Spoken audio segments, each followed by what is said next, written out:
सदाशिवसमारम्भां शङ्कराचार्यमध्यमाम् अस्मदाचार्यपर्यन्तां वन्दे गुरुपरम्पराम्।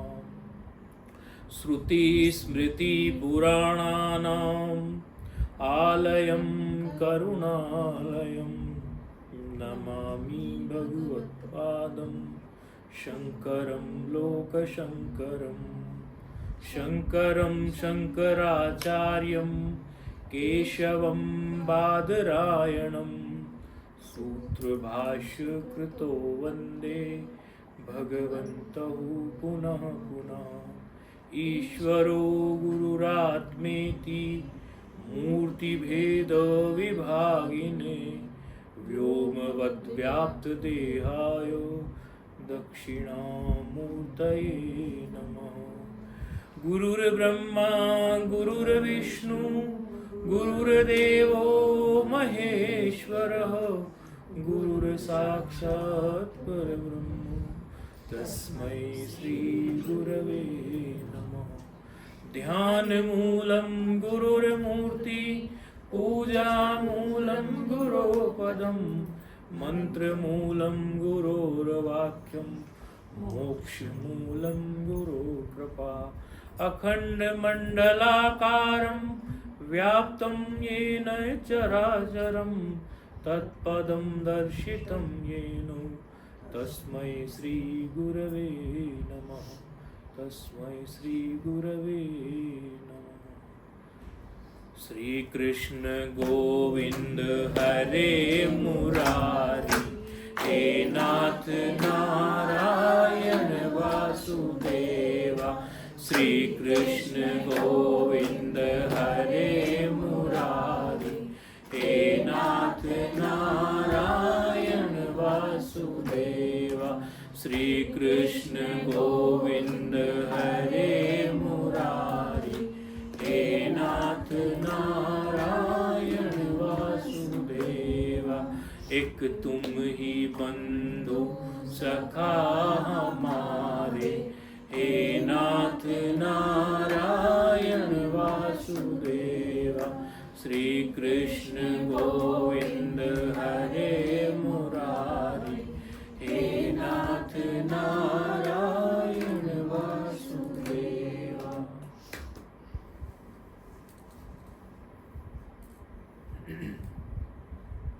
एक तो आज नागपंचमी भी है,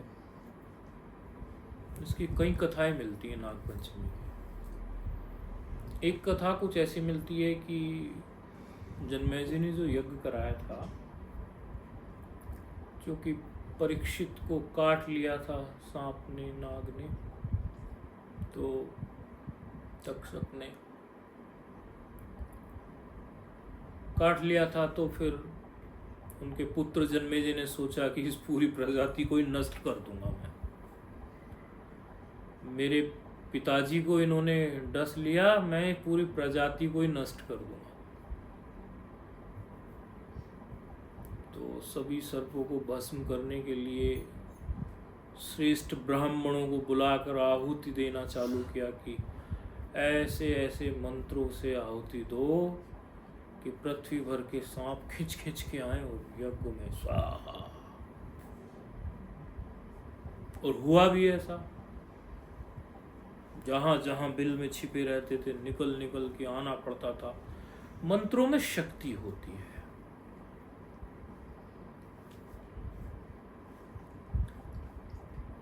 एक तो मंत्र में शक्ति तो रहती ही है, और फिर वो मंत्र किनके द्वारा प्राप्त है उससे उसकी शक्ति और बढ़ जाती है। यदि कोई निष्ठावान ब्राह्मण या संत गुरुजन के द्वारा वो मंत्र प्राप्त होता है तो उसमें और निष्ठा बढ़ जाती है। मंत्र तो वही है, लेकिन जब वो कहीं ऐसे मुख से उच्चारित होता है। अब पिछली बार जब हम आए थे तो कुछ बच्ची आई थी हमारे पास, तो वो कुछ परेशान थी।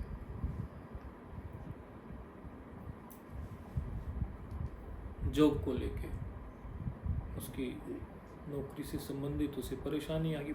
सीधी है बच्ची, भोली है थोड़ी। एक तो कुछ लोग तो ऐसे होते हैं बड़े तेज तर्रार होते हैं, कुछ लोग ऐसे होते हैं कि थोड़े सीधे भी होते हैं। तो किसी ने, काम करने वाले ने साथ में बैंक में उसके साथ धोखा किया कि भाई जो कैश वैश में गड़बड़ खुद कर दी, और खुद गड़बड़ करके अब वो उसके सिग्नेचर उसके लग गए, क्योंकि उसका पोस्ट अच्छी है तो उसके पोस्ट से उसके सिग्नेचर उसी के गए। तो सिग्नेचर जाने से घपला तो उसने किया उस व्यक्ति ने, अब बेचारे की फंसावट उसकी हो गई। तो उसके लिए लेटर निकाल दिया पेंशन का। पिछली बार जब आए थे तब वो आई थी, वो लेके आए थे, उनकी माता जी बैठी हुई है यहाँ। तो हमने कहा बेटा ठीक है, अब जब आप यहाँ तक पहुँच गए, हम तो ऐसा कोई प्रचार प्रसार नहीं करते कि हम तक कोई पहुँचो, हमसे अपनी समस्या सुलझवाओ। ये तो भगवान के नाम के सामने और भगवत भजन के सामने ये सांसारिक बाकी चीज़ें छोटी मोटी है, लेकिन फिर भी हमारे मन में ये रहता है कि यदि कोई पहुंच गया किसी परेशानी में, हमने बुलाया नहीं और फिर भी वो उसको कोई ईश्वरीय प्रेरणा से वो पहुंच गया, तो हमसे जो मदद हो पड़ेगी उसकी मदद करेंगे। स्वयं से जहाँ तहाँ हम प्रचार या पर्चे नहीं चिपकवाएंगे कि ऐसा चमत्कार पहले घट गया, ऐसा चमत्कार पहले घट गया। ऐसे तो कितने सारे बच्चे आते हैं और शास्त्रीय परंपरा से कितने उनको लाभ होते हैं, लेकिन हम कभी किसी को ऐसे जाहिर में बताते भी नहीं है, कैसे करते भी नहीं। हम तो अभी भी शास्त्र के मंत्र की महत्वता बताने के लिए ये बात कह रहे हैं, ताकि आप लोगों का मंत्रों पर और अधिक विश्वास जम जाए। ये है कहने का मतलब। तो शास्त्र का हमने मंत्र दिया उसको, बच्ची को। हमारे लिए तो आप लोग भी बच्चे ही हैं, बच्ची है, उम्र से तो छोटे बड़े का कोई खेल नहीं है बच्चे होने का। तो फिर हम तो जब किसी को कुछ दिया तो उसका कई बार चिंतन भी चलता है कि उसका बालक का काम हो गया होगा। हम बैठे होंगे कहीं और कोई परेशानी में होता है, हमसे कनेक्टेड है, वो कनेक्टेड है मतलब किसी न किसी रूप में उसने हमसे कोई मंत्र लिया है, या हमारा कोई आता जाता है हमारे पास ऐसे। तो हमें जब कहीं बैठे होते हैं हमें चिंतन चलता है उसका कि अरे वो उसका तो हो गया होगा, ऐसा कुछ कभी चलता है। तो हमारे मन में तो था, फिर वो कल मिले तो हमें तो था ही, मैंने कहा उसका हो ही गया होगा काम, कोई ऐसी बात नहीं। खैर सच में हो भी गया, उसका सस्पेंशन ख़त्म हो गया, फिर से बहाल हो गई, जाना शुरू हो गई। छोटी मोटी कोई इंक्वायरी बची है वो भी 100% ठीक हो जाएगी, हम बिल्कुल दावे से बोलते हैं। तो ये मंत्र शक्ति का चमत्कार है। तो मंत्रों में ये शक्ति होती है। यदि आप लोग ये आज नाग पंचमी को एक कथा सुन रहे हो कि भाई जन्मेजय ने जो यज्ञ कराया और उसमें ब्राह्मणों को बैठाया, योग्य ब्राह्मण थे, संयोग साथ हमारा भी संत तो चोले में है ही, लेकिन ब्राह्मण शरीर भी है। एक संयोग भी है कि संत चोले में भी है और ब्राह्मण शरीर भी है। तो उन्होंने ऐसे ऐसे मंत्रों की आहुति दी वहां पर यज्ञ में कि इन सर्पों ने, वो एक दो लोग लेट आए इसलिए थोड़ी कथा को फिर हम रिपीट सा करते चलते हैं, तो लेट आता है ताकि वो भी उसको पकड़ ले। कि भाई परीक्षित जो थे उनको नाग ने काटा था, मेरे पिताजी को, परीक्षित के पुत्र जन्मेजय ने सोचा कि मेरे पिताजी को नाग ने काटा, तो क्यों ना ये पूरी सर्प जाति को भस्म न कर दूं मैं। और योग्य ब्राह्मण बैठाए कि ऐसी आहुति दो कि सारे सर्प खिंच खिंच के आए और उसमें स्वाहा हो जाए। और ऐसा होने भी लगा। फिर बोले ऐसा करो, जो असली था जिसने काटा वो प्रजाति भी तो लौटनी चाहिए, अभी ऐसा मंत्र पढ़ो कि वही आ जाए। बाकी सब तो खिंच खिंच के आ रहे हैं नाग। जब ब्राह्मणों ने शुरू किया तो उधर फिर वो नाग विशेष जो था वो हिलने लगा कि अब तो मेरी भी। तो जो थोड़े बहुत सांप बचे थे और जो नाग जो था जिसने डसा था वो बचा था, वो शरण में गए भगवान की। वहां से पता चला कि चलो आप आस्तिक मुनि की शरण में जाइए, वो कुछ मदद करेंगे। अब संत हैं, मुनि हैं, दयालु तो होते ही हैं। हमने आपको कल बताया भी कि जैसे जैसे हमारी भी दिन बढ़ रहे हैं, जैसे उम्र बढ़ रही है, अनुभव बढ़ रहा है, हमारा हृदय पहले से और ज़्यादा मेल्ट हो रहा है। यानी कि कई बार कई लोग बोलते हैं, अरे महाराज जी ये तो इतनी गलती करता है, कुछ आप ये आया आपने फिर से स्वीकार लिया। मैंने कहा ईश्वर ने इसको स्वीकारा हुआ है, मैं कैसे त्यागूंगा इसको। ईश्वर ने नहीं निकाला अपनी सृष्टि से, आया कोई शरणागत हो गया बेचारा, उसने अपनी गलती मानी, रोया, तो मेरे लिए कुछ फर्क नहीं पड़ता। संत हृदय नवनीत समाना। और मुनि के पास गए, बोले गलती तो हुई है लेकिन अब शरणागत है। तो कथा कहती है कि उन्होंने उस दिन जो है उनको रक्षा कर दी और उनको विशेष आशीर्वाद भी प्राप्त हो गया। और कुछ जो है वो अग्नि के ताप से जो सर्प जो थे तपित हो रहे थे, तो थोड़ा उन पे दूध भी छांट दिया, थोड़ी ठंडक मिल जाए, थोड़ा जो तपन से उनको दूध जब स्किन पे डलता है कहीं को तपन से, तो उसमें आराम मिल जाए। तो एक कथा ऐसी भी प्राप्त होती है कि उस दिन पंचमी थी शुक्ल पक्ष श्रावण मास की, तो तब से थोड़ा नाग को या सर्प को थोड़ा सा विशेष उनके प्रति भाव रहता है कि आज तो इनको थोड़ा विशेष दिन है, इनको आस्तिक मुनि का आशीर्वाद है, आज थोड़ा इनकी विशेष पूजा अर्चना कर दो। प्राय ये देखा गया कि लोग जो हैं जगह जगह इस चक्कर में नाग पंचमी को, क्योंकि जब ये बात चल पड़ी, वीडियो भी रिकॉर्ड हो रहा है, तो संदेश भी जाता है उसके माध्यम से। ये बच्चा भी फिर उसको कैप्शन बना के डालता है कि नाग पंचमी विशेष सत्संग, ऐसा कुछ, तो कोई सुन भी लेता है। बिहार में समस्तीपुर उधर कई लोग नागों को उठाए घूमते रहते हैं।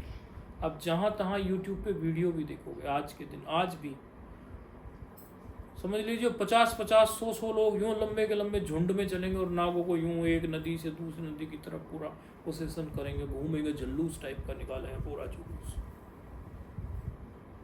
तो आपने तो नागों को तंग कर दिया ना, उस दिन आपने उनके लिए विशेष कुछ नहीं किया, उनको परेशान कर दिया।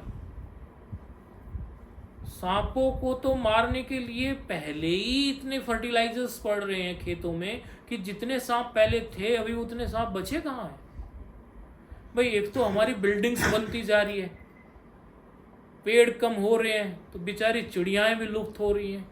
अब आ जाते हैं जमीन पर, तो जमीन में जब हमारे खेतों में इतने सारे रासायनिक खाद पड़ेंगे, इतने केमिकल्स पड़ेंगे, वो बेचारे मर रहे हैं। हम छोटे बच्चे थे, बचपन में हमने हिंदी में हम तो हिंदी मीडियम से पढ़े, फिर इंग्लिश में भी पढ़े, कई मीडियम हमने छान लिए। तो बिल्कुल छोटे थे तब तो हिंदी मीडियम में ही थे। तो एक निबंध हम कहते थे कि वो पढ़ते थे कि सांप किसान का मित्र क्यों होता है, इस पर लिखो। तो में पढ़ते थे कि साइकिल चलती है, कई सारे ऐसे चूहे या अन्य जीव जंतु होते हैं जो खेतों को नुकसान पहुंचाते हैं, तो सांप उनको स्वतः खा जाते हैं। वो उनकी नेचर चल रही है ना, ऐसी चक्र चल रहा है, एक जीव दूसरे को खा रहा है, ऐसे चल रही है, चक्र चल रहा है उनका अपना। तो वो किसानों के लिए लाभकारी है सांप, तो सांप किसानों का मित्र होता है, प्रश्न भी था। अब सांप ही नहीं बच रहे, सांप मर रहे हैं। प्राय ये देखा गया, लगभग 99.99% समय हमने ये देखा, सांप तब तक नहीं काटता जब तक उस पर कोई दबाव ना बने। भाई किसी को पैर पड़ गया तो दबाव बन गया ना उस पे, तो वो काट लेगा, अन्यथा वो ऐसे निकल जाएगा, पास से निकल। सांप स्वयं मनुष्य से डरता है, वो स्वयं जो है बेचारा अपनी रक्षा के लिए इधर उधर भागता है। सांपों को तो नारद मुनि की एक कथा भी आती है कि एक बार भगवान जो के पास, नारद जी तो सदा विचरण करते रहते थे, तो सांप एक था, बोले हमें भी कुछ उपदेश करो। बोले तेरे लिए ये उपदेश है, तेरा स्वभाव तो जहरीला है, तू एक काम करना, किसी को जो है काट मत लेना, कोई मर जाएगा तो काटेगा, तेरा जहरीला स्वभाव है, बस तू अपना कल्याण चाहता है तो इतना ही समझ ले। कथा कहती है ऐसा। तो नारद जी बड़े समय में फिर घूमते घामते आए, तो उन्होंने देखा कि सांप की बुरी दशा हो रखी थी, बोले ये क्या हुआ तुझे? बोले महाराज आपने जो है मुझे काटने को मना किया था, गली मोहल्ले के लोग कोई यूं उठा लेता है, कोई यूं उठा लेता है, कोई यूं फेंक के मारता है, कोई यूं फेंक के मारता है, कोई यूं फेंक के मारता है। ये जो बैठे हुए हैं इनके मामा का बेटा गाजीपुर में रहता था, इनके मामा जी गाजीपुर में है। तो ठंड का मौसम था, ठंड के मौसम में सांप पड़ा था, वो बेचारा अकड़ गया ठंड में, बिल्कुल यूं। ठंड में तो अच्छा व्यक्ति भी अकड़ जाए, जीव जंतु बेचारे, उन्हें कौन कोई वो दे रहा है कंबल, वो भी अकड़ गए ऐसे ऐसे। उनके मामा के बेटे का नाम राजकुमार, तो उसने क्या किया, सांप को यूं लिया और यूं पूरा उठा दिया। तो तंग ही किया ना वो तो किसी तरह बेचारा पड़ा है। तो ऐसे ही किया सांपों के साथ लोगों ने। कहने लगे कि महाराज बुरा हाल कर दिया मेरा तो। नारद जी को बोले, अरे बोले मैंने तुम्हें काटने को मना किया था, फुंकार मारने को थोड़ी मना किया था। अपनी रक्षा के लिए डराते रहना, जब कोई दिखे कभी यूं हो जाना, यूं हो जाना, यूं कर देना, लोग डरते तो रहेंगे तुमसे। तब से लोग सांप से डरना शुरू हो गए, क्योंकि वो थोड़ा थोड़ा यूं कर देता। लेकिन वो भी प्राय हमने 99.99 बोला, क्योंकि एक आध घटना ऐसी भी आई, एक आध घटना कभी कभार सुनने में कि हाथ पैर भी नहीं पड़ा फिर भी काटा सांप ने, वो कभी कभार। जैसे अभी ये एक सांपों को रेस्क्यू करता था, ये वो मुरली वाला या मुरली हौसला ऐसा, इसका यूट्यूब पे बड़ा ये न्यूज़ भी बहुत चली। तो वो तो रेस्क्यू करता था, बचाता था, सांपों को पकड़ के घर वर में कहीं निकल गया और जंगल में छोड़ के आता था। मुरली हौसला वाला ऐसा कोई नाम, मुरली शब्द आता उसके नाम में। एक दो बार हमने भी वीडियो देखे उसके यूट्यूब पर। तो वो तो बचा रहा था एक सांप को निकाल के ऐसे, लेकिन उसने डस लिया। लेकिन ये हमें लगता है हमने कितने समय में ये एक घटना देखी होगी, इसलिए हमने 100% नहीं बोला, तो 0.1% बचाया, 99.9। लेकिन प्राय ये है कि सांप जब तक दबाव नहीं पड़ेगा तब तक काटेगा नहीं। लेकिन अज्ञानतावश समझ लीजिए आप, या फिर लोगों को बस अपनी ही पड़ी है, जीव जंतु, पर्यावरण, प्रकृति, इसकी रक्षा की नहीं पड़ी हुई है। ये जो पूजा चलाई गई नागपंचमी, ये इसका, इन पूजाओं का एक अर्थ कुछ अलग भी होता है। अब देखो इस पूजा में ही गड़बड़ियां क्या होती है। एक तो हमने बताया बिहार की घटना कि वो नागपंचमी की घटना क्या कर रहे हैं, वो ऐसे सांपों को पकड़ के जा रहे हैं। आप लोग चाहे देखना, नागपंचमी बिहार समस्तीपुर इतना लिख देना यूट्यूब में, फिर देखना आज का ही कुछ मिल जाएगा आपको। परेशान कर रहे हैं उनको। दूसरी एक परेशानी आज के दिन और क्या देते हैं सांपों को, कि उनको दूध पिलाते हैं। दूध उनको पचता नहीं है, दूध सांप के अनुकूल नहीं है। अधिकतर सांपों को तो दूध अनुकूल पड़ता ही नहीं है, पिलाने का नहीं है। स्नान कराया था, ऊपर डाला था उनके, और उसके लिए भी आपको सांप पकड़ के थोड़ी लाओगे उसके ऊपर दूध छांटने के लिए। अरे यदि एक तो प्रतीकात्मक रूप से आप श्रावण मास में तो वैसे ही भगवान शिव जी की उपासना करते हो, पूरे भगवान शिव जी की उपासना हो गई, तो सर्प की उपासना तो यूं ही हो गई। आप जिस समय शंभु सदाशिव को शिवलिंग के स्वरूप में पूजते हो, जल चढ़ाते हो, प्रणाम करते हो, उस समय पूरे शिवजी महाराज की उपासना हो गई, उन्हीं का तो स्वरूप है। तो सर्प की तो स्वयं ही हो गई। अलग से आप कटोरियों में या किसी को, ये सपेरे लोग भी कई बार क्या है, ये सांप की नेचर को समझते नहीं है, अनएजुकेटेड से होते हैं, बस यूं ही बचपन से पकड़ना शुरू करते हैं। सांप को दूध हजम नहीं होता ज़्यादा, आप ठीक से रिसर्च करके देखो, उसको अनुकूल नहीं है। कई सांप मर भी जाते हैं ये पीने से दूध, कई बच भी जाते हैं, तो परेशान रहते हैं। जिस दिन उनको दूध पीने को मिलता है उस दिन उनको परेशानी होती है, दूध उनका आहार ही नहीं है। ऐसा अभी का तो है ही नहीं, पहले कभी रहा हो तो कहते नहीं, अभी तो है नहीं। तो तरह तरह की चीज़ें चल पड़ती हैं, तो उसमें शुद्ध स्वरूप जो है वो गौण हो जाता है, वो चीज़ें छूट जाती है। सांप की चर्चा चली तो देखो, चूहा है गणपति का वाहन हमारे यहाँ पर, देखो उधर शेर है माता का वाहन है, इधर सांप है। आप ये समझ लीजिए कि हमारे यहाँ जो ये इस तरह से जीव जंतुओं की पूजा है, कई कुतार्किक लोग इस चीज़ को गलत वे में बोलते हैं, इसका एक तात्विक अर्थ है। इसका तात्विक अर्थ ये है कि कोई भी जीव को, किसी को भी आप छोटा नहीं समझो। प्रत्येक जीव की अपनी उपयोगिता है। सांप की भी अपनी उपयोगिता है। ये नहीं कि सांप है तो मार दो, चूहा है तो परेशान करता है उसको मार दो या कुछ कर दो। अब कई लोग, कोई ऐसा रास्ता निकालो, कई लोग चूहे को भी मारने की कई सारी दवाइयाँ चलती हैं, कोई ऐसा रास्ता निकालो। चूहे से परेशान होते हैं लोग और परेशान भी करता है, काट देगा, कपड़े काट देगा, कुछ भी काट देगा। लेकिन कुछ ऐसी युक्ति निकालो कि मूर्छित हो, बाहर भागे। ऐसी भी कई युक्तियाँ हैं, पकड़ लो फिर उसको। उसमें सांप की भी अपनी है कि सांप को भी जो है इधर उधर निकाल देते हैं, ऐसी कोई वो नहीं। तो तात्पर्य ये हुआ कि हमारे यहाँ कोई भी जीव की उपयोगिता कम नहीं है। आप किसी की भी उपयोगिता कम नहीं समझे, किसी को आप छोटा नहीं आके कि ये व्यक्ति जो है इसका कोई योगदान नहीं है। एक बार मुझसे तो ऐसा प्रश्न किया किसी ने, मैं कई बार तो यही सोचता रहा कि लोगों के दिमाग में प्रश्न कैसे कैसे आते हैं। बोलते महाराज आप सबकी उपयोगिता बताते हो, ये मच्छर की क्या उपयोगिता है, इसका बताओ कुछ। ये मच्छर तो सिर्फ आता है तो डंक मारता है, बस बोरिंग करता है, डंक मारता है, बोरिंग करता है, खून निकालता है। बोरिंग करने से जल निकलता है, बोले इसके बोरिंग से जो है खून निकलता है। डंक मारता है, खून निकालता है, डंक मारता है, खून निकालता है। तो इसकी क्या उपयोगिता बताओगे आप सांप, इसकी मच्छर की बताइए आप। मच्छर की ये तो खून ही चूसता है। हमें ये भी बता दीजिए आप, जैसे भाई चूहे को भी किसी देश में लोग खा भी लेते हैं, कुछ और भी उपयोग होता होगा चूहे का। सांप में से भी कुछ बन रहा है, सब में से कुछ ना कुछ हो रहा है, ये मच्छर से क्या होता है। ये तुमने सही बात पूछ ली। बोले मच्छर तो खत्म ही हो जाने चाहिए दुनिया से।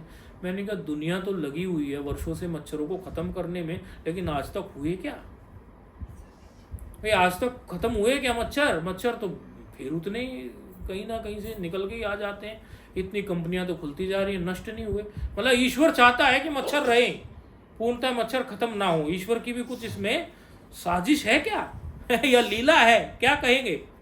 बोले महाराज ये तो हमें नहीं पता, लेकिन है क्यों ये बता दो।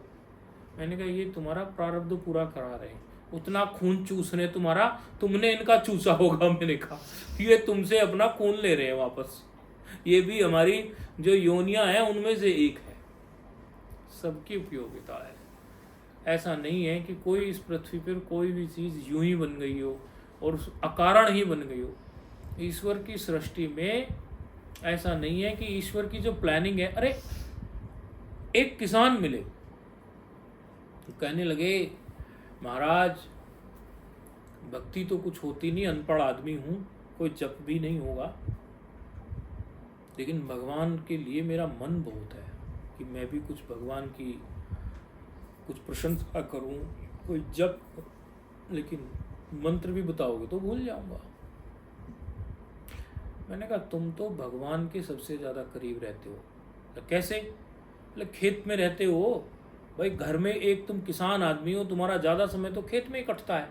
बोले हाँ ये तो है, लोगों से तो दूर रहते हो, तो खेत में काम करोगे, कुछ कुछ करोगे। मैंने कहा तुम देखो जरा, ये फूल जो खिला है, ये फसल जो तुम्हारी हो रही है, ये रंग बिरंगी सब्जियां हो रही हैं, ये कैसे कैसे बना रहा है भगवान, क्या कलाकारी है। मैं तो आपको सच बताऊं, मैं तो कभी कभी शरीर की संरचना के बारे में सोचता रहता हूं। मैंने कहा देखो पौनी, इससे बढ़िया क्या टूल है बताओ। इंसान के शरीर के जैसा रोबोट नहीं बना कोई, एग्जैक्टली ऐसा रोबोट, एक से एक रोबोट बन रहे हैं, एआई सपोर्टेड रोबोट। लेकिन फिर भी क्या बिल्कुल ऐसा रोबोट कोई बना सकता है जो काम इंसान कर सकता है? क्या 100% पूरा वही काम रोबोट कर दे? नहीं कर सकता। और कर भी दे तो चेतनता जो है मनुष्य में, वो चेतनता तो रोबोट में उतनी नहीं डाल सकते ना। एक प्रोग्रामिंग उसमें डालोगे, उस प्रोग्रामिंग के अनुसार वो चलेगा, कुछ कुछ चलेगा, कुछ कुछ करेगा, कुछ कुछ कहीं ना कहीं छूट भी जाएगा। आप कभी कभी सोचिए जरा, आप देखिए जरा, किसी पत्ते को देखिए और उसमें देखिए पत्ते में, जैसे किसी पत्ते को देखते ऐसे ऐसे ऐसे ऐसे ऐसे पत्ता होता है, अनेकों प्रकार के पत्ते, उनको देखिए आप प्रकृति में एक दुर्वा को, दूब को तो देखिए जरा, आप किसी फूल को तो देखिए जरा, आप किसी पक्षी को तो देखिए, कितने रंगों के पक्षी हैं, कैसी कैसी चिड़ियाएं हैं। आप देखिए तो सही, भगवान की कलाकारी के नमूने ही नमूने चारों तरफ भरे पड़े। एक संत थे, वो बैठे हुए थे और दूसरे संत भी थे उनके साथ में। तो कोई वहां से गुजरा, कोई युवान से लोग थे, तो वो यूं देखने लगे उन्हें। दूसरे संत बोले, बड़ा बहिर्मुख है भाई। अरे संतों का क्या काम है, कोई आए जाए, उनका क्या काम है, वो देखें, इधर देख उधर देख। अरे बोले, मैं तो भगवान की कलाकारी देख रहा हूँ। तो कैसे कैसी नाक बना दी, कैसी कैसी आंख बना दी, कैसा कैसा क्या क्या भगवान ने बना दिया। आप जरा सोचा करो भगवान की कलाकारी के बारे में। ये नून तेल हल्दी से थोड़ा बाहर आओ। ये जो संसार की सारी चीजों में उलझे हुए हैं, नून तेल हल्दी है, अब तो बहुत सारी चीजें होगी। पहले तो इतनी चीज गिनते थे कि नून तेल हल्दी इतनी भर, अब तो आटा ना दो लेकिन डेटा दे दो, अब तो वो हाल है। अब आते तो हम चार्जर या चार्जिंग स्लॉट, हम भी, मैं ऐसा नहीं कि मैं नहीं, हम भी वो तलाश करते हैं। अब ये इस तरह का हो गया है। पहले तो केवल इतनी बात कहते थे कि नून तेल हल्दी में उलझे हुए हो, अब तो जाने कितनी चीज़ों में बहिर्मुखता इतनी आ गई, जाने कितनी चीज़ों में। लेकिन फिर भी आप 20 मिनट 25 मिनट साधना करने के अनेकों तरीके हैं। आप सोचो तो सही जरा, भगवान क्या बना दिया, क्या हो गया। और ये देखिए, आप भगवान को यदि आपका चैलेंज करने का मन हो तो भले चैलेंज भी कर लो, इस बहाने भी चिंतन करोगे।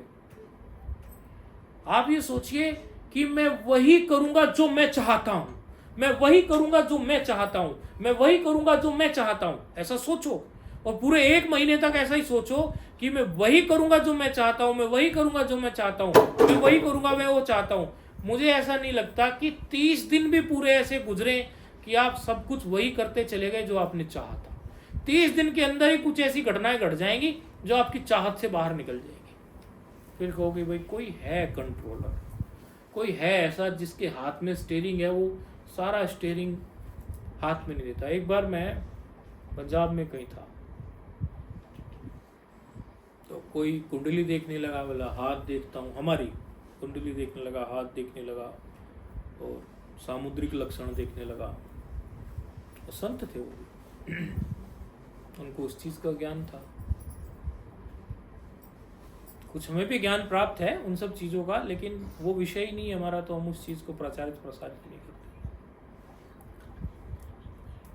तो वो बोले कि महाराज ये तो ईश्वर चाहेंगे तो होगा, ईश्वर नहीं चाहेंगे तो नहीं होगा, ऐसा इतने साल के बाद ऐसा कुछ कहने लगे। तो मैं बोला ऐसी मजाक में, ऐसी मित्र संत थे, मैं कह रहे ईश्वर क्या चाहेंगे, हम चाहेंगे तो हो जाएगा, नहीं चाहेगा तो नहीं होगा, हम प्रयास करेंगे तो हो जाएगा, हम यदि प्रयास नहीं करेंगे तो नहीं होगा। ईश्वर को क्यों परेशान करना इस काम के लिए, मैंने ऐसे बोला मजाक में। बोले नहीं महाराज, 100 का 100% स्टीयरिंग जो है भगवान किसी भी व्यक्ति के हाथ में देते नहीं है। ये बात मेरे दिमाग में गूंजती कभी कभी, कहते हैं 100 का 100% स्टीयरिंग भगवान किसी के हाथ में देते नहीं है। थोड़ा बहुत जितना जो स्टीयरिंग मिला है संतों को तो मिल जाता है, वहां भी जो है थोड़ा बहुत बचा के रख लेते हैं, बाकी आम आदमी को तो 100% स्टीयरिंग मिलता ही नहीं। बोले संत महात्माओं को तो भी बहुत कुछ स्टीयरिंग मिला होता है। भक्तों की श्रद्धा और संतों के अपनी तपस्या से असंभव घटनाएं संभव हो जाती, ऐसी चीजें हो जाती। तो हम आपको ये कहते हैं, आप भगवान की लीला को यदि नहीं देख पा रहे हो, आप केवल यदि अभी ये कहते हो कि भगवान ने मुझ पर कृपा नहीं करी, मतलब आप प्रतीक्षा कर रहे हो, समीक्षा नहीं कर पा रहे हो। भगवान की जो कृपा है आप उसकी प्रतीक्षा कर रहे हो कि भाई ये ऐसा हुआ नहीं, जब ये ऐसा होगा तब होगा। आप समीक्षा नहीं कर रहे कि कितना कुछ।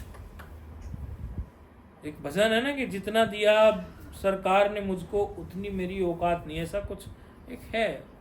मुझे तो नहीं मालूम। हाँ है, मुझे तो नहीं